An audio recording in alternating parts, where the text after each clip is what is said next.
हो प्रशांतना, जय जय हो प्रशांतना, जय हो प्रशांतना, जय जय हो प्रशांतना।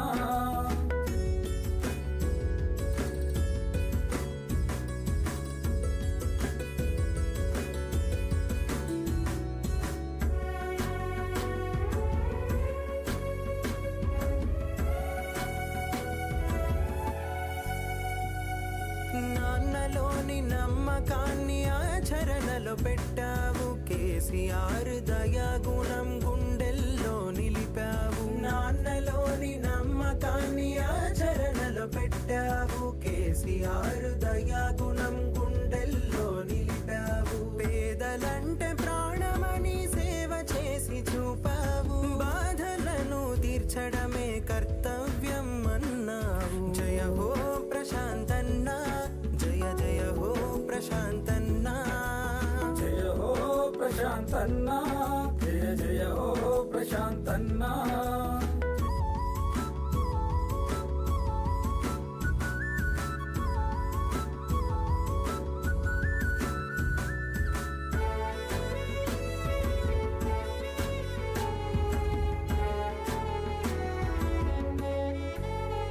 రైతు కష్టాలను తీర్చేందుకు గోదారిని మలిపినావు, శ్రీరామ్ సాగరును నింపి ఎనకటి కల తెచ్చి. రైతు కష్టాలను తీర్చేందుకు గోదారిని మలిపినావు, శ్రీరామ్ సాగరును నింపి ఎనకటి కల తెచ్చినావు. చెక్ డ్యాముల నిర్మించి నీళ్ళ కోస తీర్చి, సాగు వెతలను తీర్చిన రైతు బిడ్డ నీవయ్యా. జయ హో ప్రశాంతన్నా, జయ జయ హో ప్రశాంతన్నా, జయ హో ప్రశాంతన్నా, జయ జయ హో ప్రశాంతన్నా।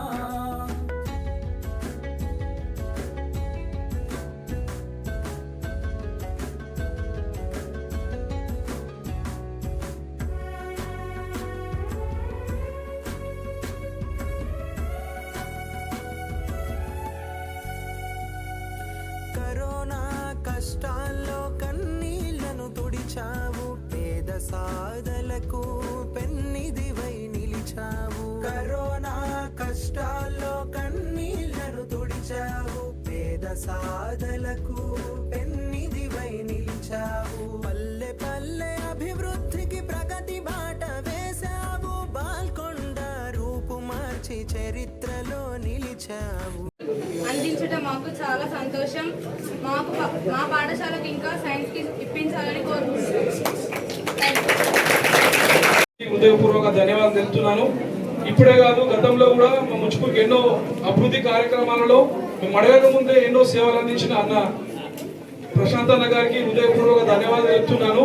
అదేవిధంగా నిజంగా గ్రామ మధ్యలో నుండి ఆస్ఫాల్ట్ రోడ్ అడిగిన ఒక 5 రోజుల్లోనే నిజంగా సమయం లేకుండా కానీ మా యొక్క గ్రామానికి ఎక్కడ ఏ గ్రామంలో లేని విధాలుగా డాంబర్ రోడ్ అందించారు. అదే కాకుండా ఎన్నో అభివృద్ధి కార్యక్రమాలు చేసిర్రు. అభివృద్ధి అంటే పరిగెత్తిన అందనంత అభివృద్ధి. గత 10 సంవత్సరాలలో ఎవరు చేయని 10 సంవత్సరాల అధికార కాలంలో నిజంగా రాబోతున్న 30 సంవత్సరాల కాలంలో ఎవరు అందుకోనంత అభివృద్ధిని చేసి చూపించిన డైనమిక్ లీడర్ అన్న ప్రశాంత్ గారికి హృదయపూర్వకంగా ధన్యవాదాలు తెలుపుతున్నాను. అదేవిధంగా పాఠశాల విషయంలో నిజంగా చొరవ తీసుకొని అడగగానే మా పిల్లలు ఇచ్చినటువంటి ప్రశాంత్ అన్న ఆధ్వర్యంలో నిజంగా Vasanta tools and craft managing director గౌరవనీయులు ఏనుగు దయానంద్ రెడ్డి గారికి కూడా హృదయపూర్వక అటు హరీశ్రావు గారి, కానీ దాంతో పోటీ పడి డెవలప్మెంట్ అయింది బాల్కొండని. అందులో డౌటే లేదు, కంపల్సరీ ఎవరిని ఒప్పుకున్నది. పార్టీలకు అతీతంగా ఏ కార్యకర్త అయినా ఏ వ్యక్తి అయినా అని ప్రేమపూర్వకంగా రిసీవ్ చేసుకుంటాడు, సమస్యను వింటాడు. అన్నగారు దగ్గర ఎన్నోసార్లు, ఎక్కువసార్లు కాదు 10 సార్లు అయినా రాజకీయంగా రాకన ముందు, సర్పంచ్ కాకన ముందుగా ఎన్నోసార్లు స్కూల్ సమస్యలు కావచ్చు, same time the enter like A department ఉంటారు ఆ డిపార్ట్మెంట్ ఫార్వర్డ్ అవుతుండ్రు, మాట్లాడుతుండ్రు, స్పాట్ యాక్షన్ తీసుకుంటారు. కాబట్టి థ్యాంక్ యూ అన్న. మీ సపోర్ట్ ఎన్ని లెవెల్లో ముచ్చుకుపై కానీ మాపై కానీ మా ప్రజలపై కానీ ఉండాలని వేరుకుంటున్నాను.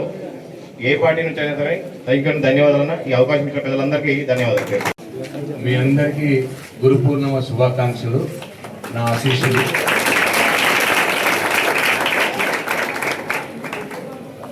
ఈ కార్యక్రమానికి అధ్యక్షత వహిస్తున్నటువంటి ప్రధాన ఉపాధ్యాయులు గారికి, అట్లాగే ముచ్కూరు గ్రామ సర్పంచ్ సోదరుడు శ్రీనివాస్ గారికి, ఉప సర్పంచ్ రమేష్ గారికి,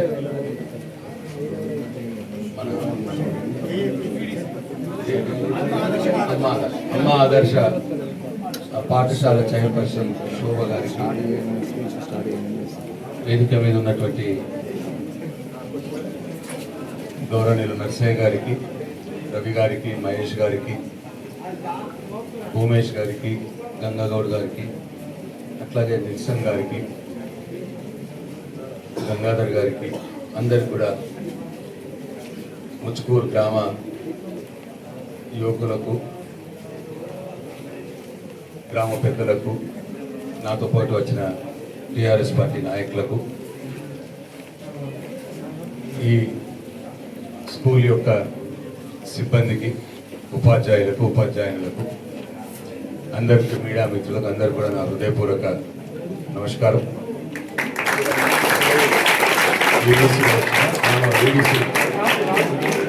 వీడీసీ అధ్యక్షుడు రాజు గారికి, వీడీసీ సభ్యులకు అందరూ కూడా నా హృదయపూర్వక నమస్కారం. మీ అందరికీ నా దీవెనలు, నా ఆశీస్సులు.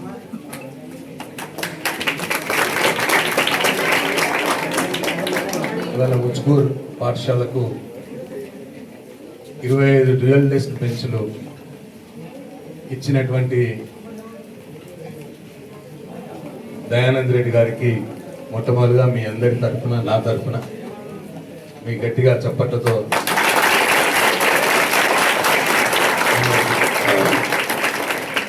ధన్యవాదాలు, కృతజ్ఞతలు. ఆయన దయానంద్ రెడ్డి గారు మనలాగే గవర్నమెంట్ స్కూల్లో చదువుకొని పేద పిల్లలకు ఉండేటువంటి ఇబ్బందులు తెలిసిన వ్యక్తి కాబట్టి వ్యాపారంలో స్థిరపడిన తర్వాత ఆ భగవంతుడి దయ వల్ల ఆయన సొంతంగా చిన్న స్థాయి నుంచి పై స్థాయికి వచ్చి బాగా చదువుకొని ఎంటెక్ చేసి ఆయన మోల్డ్స్ ఇండస్ట్రీని స్థాపించి మంచిగా అయిన తర్వాత నా వంతుగా ఈ సమాజానికి ఏమైనా చేయాలన్న ఉద్దేశంతో మొట్టమొదటిగా స్కూళ్ళల్లో సదుపాయాలు లేనటువంటి స్కూళ్ళల్లో పిల్లలకి సదుపాయాలు కల్పించాలి అని చెప్పి ఈ కార్యక్రమం తీసుకుంటా ఉన్నాడు. నిజం కూడా ఆయనకు మీ అందరి పక్షాన అభినందనలు తెలియజేస్తా ఉన్నా. మీరు కూడా బాగా చదువుకొని వాళ్ళ మీకు బెంచ్లు ఇచ్చినటువంటి దయానంద్ రెడ్డి గారిని స్ఫూర్తిగా తీసుకొని ఆయన బాగా చదువుకొని ఎట్లయితే పైకి వచ్చి బాగా సంపాదించి తన సంపాదనలో కొంత భాగాన్ని ఎట్లయితే ఇప్పుడు స్కూళ్ళ కోసం మీకోసం ఎట్లయితే ఇస్తా ఉన్నాడో అట్లా మీరు కూడా బాగా చదువుకొని పెద్దవాళ్ళే మీరు రాబోయే రోజుల్లో మీరు చదువుకున్న స్కూళ్ళలో అప్పటి పిల్లలకి మళ్ళీ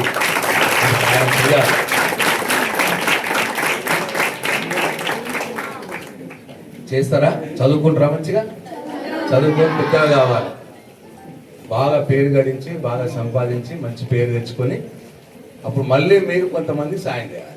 ఓకేనా? అట్లాగే ఈ స్కూల్లో ఇంకొక సమస్య చెప్పినాడు మీ హెడ్ మాస్టర్ గారు. ఈ మన ఊరు మన బడిలో వర్క్ చేసినాము. అప్పుడు తెలంగాణ తొలి ముఖ్యమంత్రి కేసీఆర్ గారి హయాంలో మంజూరైంది మన ఊరు మన బడి కార్యక్రమం. అయితే ఆయన స్లాబింగ్ చేసినాడు, ఇక్కడే కనిపిస్తామని నా కళ్ళ ముందే. 30 లక్షలు బిల్లు అయితే ఈ ప్రభుత్వం కొత్త ప్రభుత్వం వచ్చిన తర్వాత ఆయనకు బిల్లు రాలేదు. కాంట్రాక్టర్ సొంతంగా డబ్బులు పెట్టి స్లాబ్ అయితే చేసిండు, కానీ మిగతా డబ్బులు గవర్నమెంట్ బిల్లు ఇవ్వక ఆయన పనిని ముందుకు తీసుకుపోలేని పరిస్థితి ఏర్పడ్డది. ఇది చాలా బాధతో చెప్తా ఉన్నా నేను. అవును, పంపించు. చాలా బాధతో చెప్తా ఉన్నా. నేను ఇది ఫైనాన్స్ మినిస్టర్ గారికి కూడా చెప్పిన, నేను ఈ మన ఊరు మన బడిలో ఇట్లా సగం పనులు అయినాయి, కానీ కాంట్రాక్టర్కు బిల్లు ఇవ్వకపోవడం మూలంగా ఆ పనులు ముందుకు పోతలేవు, మరి ఇది ఇవ్వాలి అని చెప్పి ఫైనాన్స్ మినిస్టర్ గారికి కూడా చెప్పిన. నేను ఈ బిల్ డీటెయిల్స్ కూడా ఆయనకు నేను సొంతంగా కలిసి ఇచ్చిన. అసెంబ్లీలో నేను మాట్లాడినా, హరీష్ రావు గారు మాట్లాడినాడు. కానీ దురదృష్టం ఏమంటే ఈ ప్రభుత్వం ఇప్పటికి కూడా 2.5-3 సంవత్సరాలు అయింది. మన ఊరు మన బడిలో చేపట్టినటువంటి ఏ పనికి కూడా ఒక నయా పైసా ఇస్తలేదు. ఇక్కడే కాదు, ముచ్చుకూరులోనే కాదు, మొత్తం రాష్ట్రం అంతా.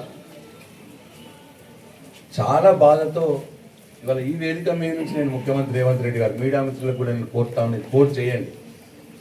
ఈ వేదిక మీద నుంచి, ఈ పిల్లల మధ్యలో నుంచి నేను ముఖ్యమంత్రి రేవంత్ రెడ్డి గారిని కోరుతా ఉన్నా, దయచేసి ఇంతకుముందు సర్పంచ్ గారు అన్నట్టు స్కూల్ అభివృద్ధి విషయంలో పాత ప్రభుత్వం తీసుకున్నటువంటి పనులని ముందు కొనసాగించవలసిన అవసరం ఉంటుంది. ప్రభుత్వాలు మారవచ్చు, కానీ స్కూళ్ళు మారవు కదా, మీ పిల్లలు మారరు కదా. కాబట్టి ఆ మంచి పని కాబట్టి అది దాన్ని ముందుకు తీసుకుపోవాలి. కాంట్రాక్టర్కి బిల్లు ఇచ్చి, రాష్ట్ర వ్యాప్తంగా ఈ సమస్య నెలకొని ఉన్నది. కాంట్రాక్టర్ బిల్లులు చెల్లించి మిగతా పనులను పూర్తి చేసి పిల్లలకు 6 క్లాస్ రూమ్స్ అందుబాటులోకి తేవలసినటువంటి బాధ్యత ఈ కొత్త ప్రభుత్వం మీద ఉంటుందని చెప్పి నేను రేవంత్ రెడ్డి గారికి మీ మధ్యలో నుండి నేను ఆయనను కోరుతా ఉన్నా.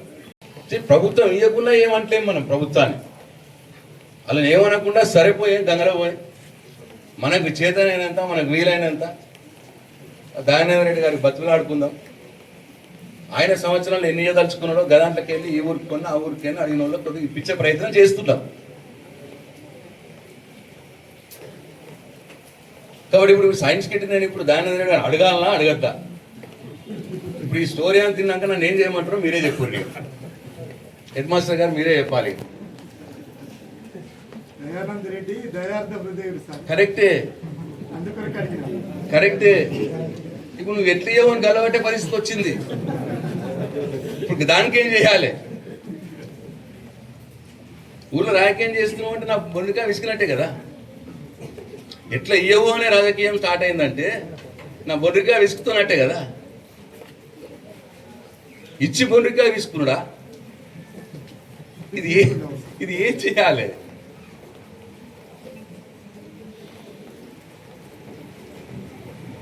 కాబట్టి ఈ ఆలోచన చేయాలని చెప్పి నేను కోరుతాను.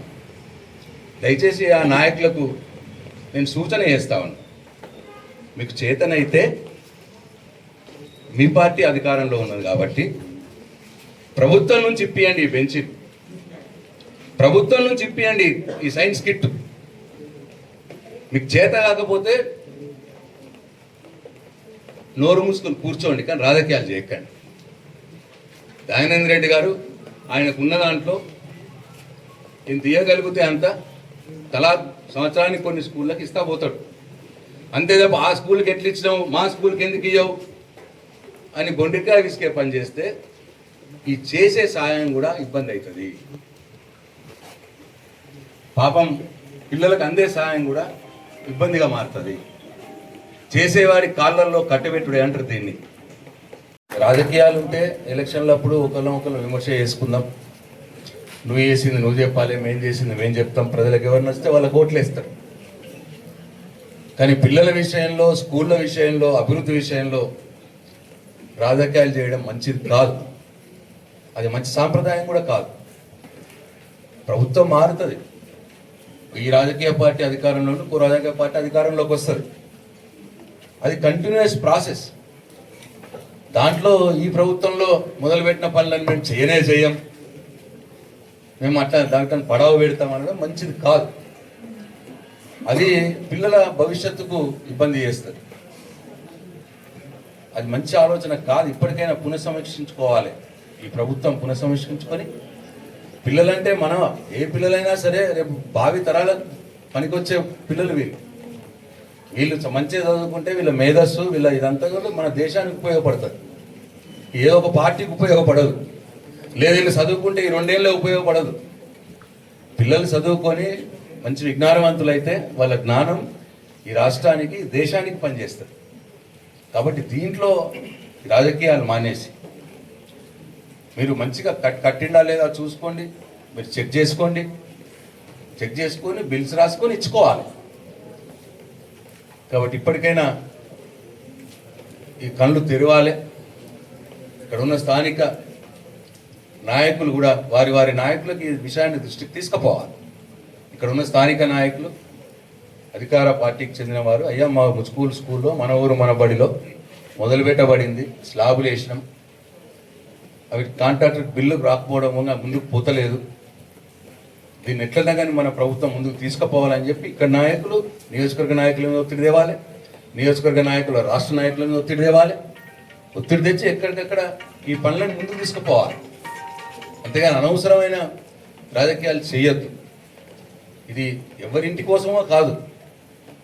పిల్లలంటే దేశ భవిష్యత్తు, దేశ సంపద. మీరందరూ కూడా రేపు మంచిగా చదువుకొని ఇంజనీర్లు, డాక్టర్లు, ఐఏఎస్లు, కలెక్టర్లు అయితే మీ జ్ఞానం ఈ దేశానికి పనిచేస్తుంది. ఒక ముసుకూరికే పని చేయదు, లేదు మీ ఇంటికే పని చేయదు. కాబట్టి ఇంత బ్రాడ్గా ఆలోచన చేయవలసిన అవసరం ఏ ప్రభుత్వాలకైనా ఉంటుందని చెప్పి నేను ఈ సందర్భంగా మనవి చేస్తూ ఉన్నాను. తప్పకుండా నేను ఈ టాపిక్ని మళ్ళీ ప్రభుత్వం దృష్టికి తీసుకెళ్తాను. నాకున్న అవకాశం అసెంబ్లీ వేదిక కాబట్టి అసెంబ్లీ వేదిక ద్వారా నేను తప్పకుండా ఈ అంశాన్ని ప్రభుత్వం దృష్టికి తీసుకుపోయి ప్రభుత్వం మీద ఒత్తిడి తెచ్చే ప్రయత్నం తప్పకుండా చేస్తాను. అట్లాగే సైన్స్ కిట్ ఏదో కావాలని అడిగినా మా అమ్మాయి ఏం పేరు రమ్మని నందిత అడిగింది. నేను హెడ్ మాస్టర్ గారిని అడుగున్నాను, మరి గవర్నమెంట్ నుంచి రావా సార్ అని. ఏమో సార్ ఇక ఎప్పుడు వస్తాయో ఏమో అన్నమాట మాట్లాడతాను. ఇవన్నీ కూడా ప్రభుత్వాలు ఇవ్వవలసిన పనులు.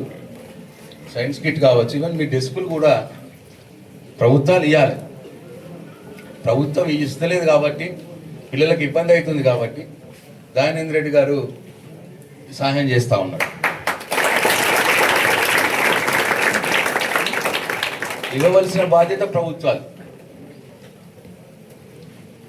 ప్రభుత్వం చేయవలసిన పని చేయట్లేదు కాబట్టి ఇటువంటి సోషల్ వర్కర్లు, ఇటువంటి దాతలు ముందుకు వచ్చి ఇస్తూ ఉన్నారు. ఆయన మా వియ్యంకుడు కాబట్టి నాకు తెలుసు కాబట్టి నన్ను ఎవరో మీ వాళ్ళు అడిగితే నేను ఆయనకు చెప్పడం, ఆయన ఇవ్వడం జరుగుతూ ఉన్నా. అయితే ఇప్పుడు బాధాకరమైన విషయం ఏంటంటే ఇంతకుముందే నేను వీళ్ళతో పంచుకుంటా ఉన్నాను. పొద్దున్నే ఇప్పుడు సైన్స్ కిట్ అడిగిరు వీళ్ళు. సరే ఈ విషయం నేను దయానంద్ రెడ్డి గారికి చెప్తా, సైన్స్ కిట్ అడిగిరు ముచ్చుకూరు వాళ్ళు అని చెప్తా. ఇంకో ఊరోళ్ళు చదువుతారు. ఇప్పుడు ఇది ఏమవుతుందంటే నేను నా సంపాదన, నాకు 100 రూపాయల సంపాదన ఉంటుంది. నాకు 100 రూపాయల సంపాదనలో ఒక 10 రూపాయలు 10% లేదా 5 రూపాయలు 5% సమాజ సేవకు వినియోగించుకోవాలా అనుకుంటా. నేను ఈ సంవత్సరం నేను 100 రూపాయలు సంపాదించిన దాంట్లో నుంచి 5 రూపాయలు 10 రూపాయలు నేను ఇటువంటి కార్యక్రమాలకు దానం ఇవ్వాలి, దాతగా ఉండాలి అని అనుకుంటాం. లేదు అందరు అడిగి ఒకటేసారి 30 రూపాయలు 40 రూపాయలు 50 రూపాయల మందం అడిగిరు అనుకోని ఇవ్వగలమా? నేను ఎంత దానం చేయాలనో నా విచక్షణకు ఉంటుంది, నేను ఎంత సమాజ సేవ చేయాలనో నా విచక్షణకు ఉంటుంది. చేయడమే చాలా గొప్ప విషయం. దయానంద్ రెడ్డి గారు చేయడమే చాలా గొప్ప విషయం. అది ఎంత ఆయన సంపాదనలో 5% 10% నేను చేయాలి అనుకుంటాడు, ఆయన చేస్తూ ఉంటాడు. దాన్ని బట్టి సంవత్సరానికి ఇన్ని చేసుకుంటూ ముందుకు పోతాం. అది ఆయన మీద కంపల్షన్ కూడా ఏం కాదు. ఆయనకు మీరు అడిగింది, మనం అడిగింది నచ్చాలి ఆయనకు. ఇది ఉపయోగంలోకి వస్తుందా, ఉపయోగంలోకి రాదా చూసుకుంటారు. చూసుకొని ఎంత చేయగలిగితే అంత చేస్తారు. కానీ విచిత్రం ఏమన్నా, ఇవాళ నాకు ఒక సంఘటన జరిగింది. ఇక్కడ అందరూ ఉన్నారు కాబట్టి గ్రామం ఉన్నాయి. నేను కమ్మర్పల్లిలో ఇట్లనే డ్యూయల్ డెస్క్ బెంచ్లు ఇచ్చిన ఒక 40. అక్కడ జూనియర్ కాలేజ్ కొత్తది పెడితే, కొత్త జూనియర్ కాలేజ్ గవర్నమెంట్ ఇన్ఫ్రాస్ట్రక్చర్ ఇవ్వలేదు, బెంచ్లు ఇవ్వలేదు. పాపం వాళ్ళు స్కూల్లోకి వెళ్ళే బెంచ్లు తీసుకుపోయి వాడుకుంటా ఉన్నారు కాలేజీ పిల్లలు. వాళ్ళు నా దగ్గరకు వచ్చేసరి జూనియర్ కాలేజ్ మీరే పెట్టిర్రు, కొత్తగా 2023 సంవత్సరం ఎలక్షన్ల కంటే మీరే స్టార్ట్ చేసిర్రు, కానీ ఇప్పుడు 2.5 ఏళ్ళు అయిపోయి సార్ ఇంకా మాకు బెంచ్లు రాలేవు, పిల్లలు కూర్చుని కూడా ఇబ్బంది అవుతా ఉంది. అని అంటే నేను దయానంద రెడ్డి గారికి చెప్పి ఎంతమంది పిల్లలు ఉన్నారంటే 100 మంది ఉన్నారు అంటే 40 బెంచ్లు ఇప్పించాను. ఇట్లా బెంచ్కి 3 కూర్చుంటారు. సరే అది చూసారు. ఇవాళ పొద్దుగాల ఊరోళ్ళు వచ్చారు. వచ్చి అన్న మాకు కూడా ఒక 10-15 బెంచ్లు ఇప్పియో అని. 10-15 ఏం లెక్కన ఏంది అని నేను అడిగింది. అంటే ఏమైనా కొత్తగా క్లాసులు కొత్తగా అయినాయా, కొత్తగా పిల్లలు వచ్చిర్రా, స్ట్రెంత్ ఏమైనా కొత్తగా పెరిగి మీకు ఏమైనా అవసరం వచ్చిందా అని అంటే అవన్నా కొద్దిగా ఇక ఒక 10-15 ఇప్పి అన్న అని వచ్చింది. ఏం 10-15 మరి 10-15 ఇప్పిస్తే కొందరు బెంచ్ల మీద కొందరు డ్యూయల్ డెస్క్ల మీద కూర్చుంటే ఎట్లుంటుంది, అసలు ఏంది మీ సమస్య ఏంది ఏమన్నారంటే అన్న మా ఊర్లో కాంగ్రెస్ పార్టీ వాళ్ళు రాజకీయం చేస్తారు, ప్రశాంత్ రెడ్డి విజయన్ కూడా అమీర్ నగర్లు ఇచ్చిండు, చౌట్పల్లిలు ఇచ్చిండు, నర్సాపూర్కి ఏంటికి ఇయ్యాడు, ఆ ఊరోళ్ళకి ఎట్లా ఇస్తాడు ఎట్లా నర్సాపూర్కు ఇయ్యడు ఎట్లా అని అంటున్నారు. గందుకోసం అని రాజకీయం చేస్తున్నారు కాబట్టి ఒక 10-15 ఇవ్వరు. అరే అంటే ఇంత అన్యాయమా ఇది? భయం అవుతా ఉంది. మరి కార్యక్రమం ఇట్లా కొనసాగించడమా లేకపోతే మానేయడమా ఏంది? ఏ ఊరికి ఆ ఊరికి రాజకీయం చేసి ఆ ఊరికి ఎట్లా ఇచ్చినావు, ఈ ఊరికి ఎట్లా ఇవ్వలేవు. అసలు ఇది చేయవలసింది ఎవరు? ప్రభుత్వం. ఇప్పుడు ఆ రాజకీయం చేస్తున్న వాళ్ళు కూడా ప్రభుత్వంలో ఉన్న పార్టీ వాళ్ళే. వాళ్ళు ఇప్పియాలి ప్రభుత్వం దగ్గరికి పోయి, మా స్కూల్లో బెంచీలు లేవని బెంచీలు ఇప్పియాలి వాళ్ళు ప్రభుత్వంతో. ఆ పని వాళ్ళు చేయకుండా ప్రశాంత్ రెడ్డి ఎందుకు ఇస్తలేడు? నేను సొంతంగా నా జేబులోకి వెళ్ళి పెట్టేది కూడా ఇప్పుడు వాళ్ళే చెప్పాలి నాకు. ఏమన్యాయం వచ్చేది?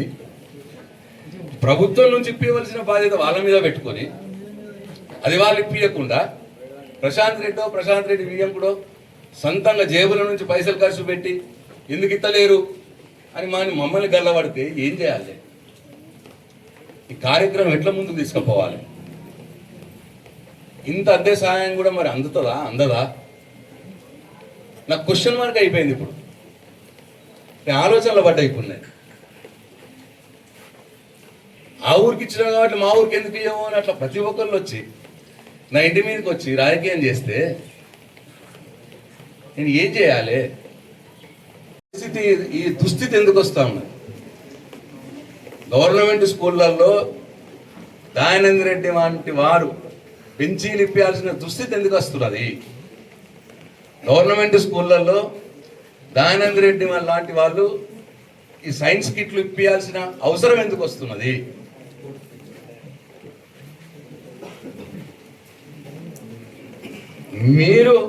మీ ప్రభుత్వం, మీ పార్టీ అధికారంలో ఉన్నారు కాబట్టి మీ ప్రభుత్వంతో మీరు కొట్లాడి ఇప్పియండి. ముచ్చుకూరులో సైన్స్ కిట్ ఇప్పియండి, ఆ పని చేయండి. అంతేగాని రాజకీయాలు చేయొద్దు అని చెప్పి నేను వారికి సూచిస్తా ఉన్నా. ఎందుకంటే ఇటువంటి దాతలు జనరల్గా తక్కువ మంది ఉంటారు. వాళ్ళ మనసును నొప్పియద్దు, వాళ్ళ కాళ్ళలో కట్టె పెట్టద్దు.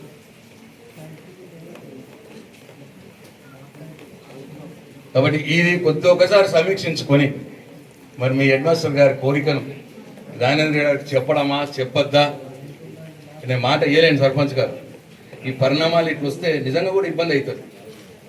అంటే నేను 110 గ్రామాలకు నేను ఎమ్మెల్యే. నువ్వు ఆడెందుకు ఇచ్చినావు, ఈడెందుకు ఇయ్యవు అని చెప్పి నన్ను బొండిగా పట్టే పరిస్థితి వస్తే మరి ఇది చేసుడా చేయకపోవడా మేము సమీక్షించుకునే అవసరం ఉంటుంది. కాబట్టి ప్రజలు, బాల్కొండ నియోజకవర్గ ప్రజలు కూడా ఆలోచన చేయాలి. ఈ రాజకీయాలు చేస్తున్నటువంటి కాంగ్రెస్ నాయకులు కూడా ఆలోచన చేయాలి. పేద పిల్లలకు అందే సహాయం అందుడా, లేదా మీరు కాళ్ళలో కట్టబెట్టి ఆపేస్తారా? అది మీరు నిర్ణయం తీసుకోవాలని చెప్పి మేము మరొకసారి మనవి చేస్తూ, ఏది ఏమైనా మీ అందరి పక్షాన మరొకసారి దయానంద రెడ్డి గారికి హృదయపూర్వక ధన్యవాదాలు, కృతజ్ఞతలు తెలియజేస్తూ సెలవు తీసుకుంటున్నా. జై తెలంగాణ.